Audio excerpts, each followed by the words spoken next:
All right. Questions for Coach Johnson?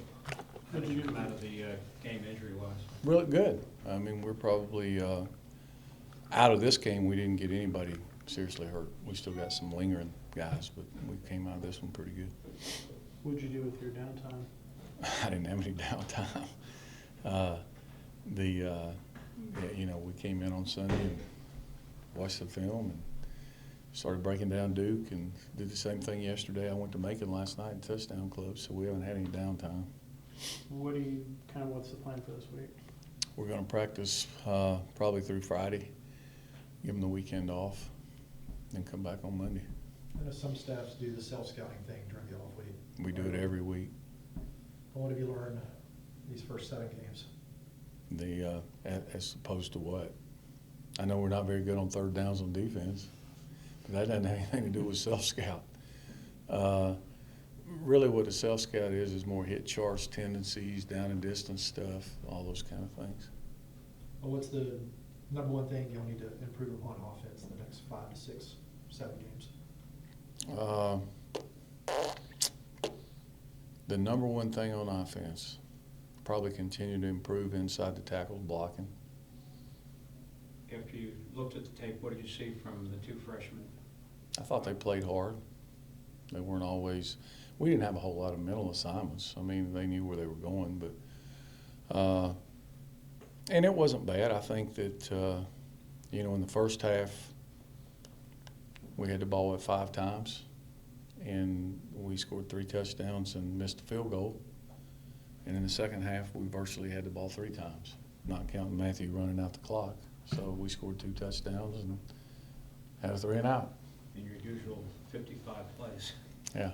So I think we scored, 5 of 8.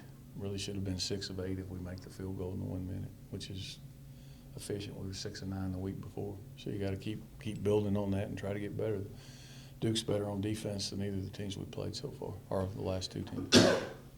Defensively, what are you kind of looking for? This seems like a week where you can. Well, we finally created some negative plays. I mean, we had some tackles for loss and some negative plays. Our eyes get us in trouble at times, and we got to tackle better and just be better on third down. How do you improve the inside blocking? What do you work on? Well, you just keep working. I mean, you're playing with 2 freshmen. You know, in there, the more they play, the better they're going to get. Do you expect they're going to play more, maybe not as much as they did Well, Saturday? they've been playing. Parker's been starting. Yeah, I mean, in my mind, Jay Hazel's a starter until they beat him out. I imagine if I told you at the beginning of the year you'd win a game with 2 freshmen starting on your left side, that would. Actually, you had 3 freshmen counting Dietrich. Yeah. Has Rodwell becoming the consistent punter you were looking for?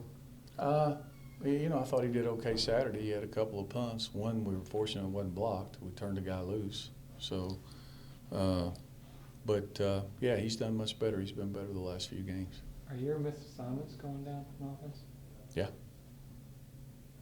Is there, I mean, I guess there's always room. Is like, do you feel Well, like you should be. You're in Game 7. I mean, we do the same things. It should be going down. Was Clark able to practice today? No. Who were your players of the game? Corey Griffin on defense, Ricky June on offense, and Sean Kagawa on special teams. Anything else for Coach? Okay. the number of plays you're playing obviously down significantly. Is it mostly, you think, because of the other teams playing slower and keeping the ball longer, or are there? Can't get off the field. Got to do better on third downs on defense. How does that? I mean, in the second half, you know, we had 3 series, right? And one of them was 3 and out, so it wasn't like we were holding the ball. You know, they ran 88 plays. Has that influenced? Now, the good news is we haven't given up a ton of points because we haven't given up big plays. Has that influenced the way you call games? Well, sure it does. It influences everything. That's what we used to do to everybody else. Right. Yeah. But can you give me an example, like how does it, like? Well, it's harder to take chances. You've got to, you know, zero in.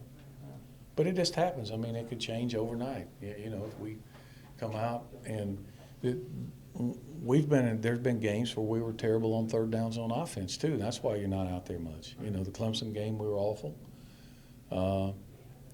Somewhat better in Miami. The last three, we've been a little better gradually. We just got to continue to get better. Right. Your tempo is actually a little bit slower than it has been. I mean, not significantly so. Is that something that's been by design, or is that? No. Some of it, when you go no huddle and you're trying to get a look and call them from the side, it's going to be slower, and we need to get in and out of the huddle better. It's something we've talked about. Do you think that's given defense coordinators some issues in terms of mixing that up between go no huddle and sending the plays in? Possibly. I don't know. I mean, you know, our quarterback's a 3-year starter. He knows what's going on. He can get you in the right play for the most part. I mean, it's so we started a game. I didn't know how they were going to line up. I mean, we haven't ever played them. I had an idea, so the first play I wanted to see how they lined up. After that, there wasn't a whole lot of use to go no huddle, really.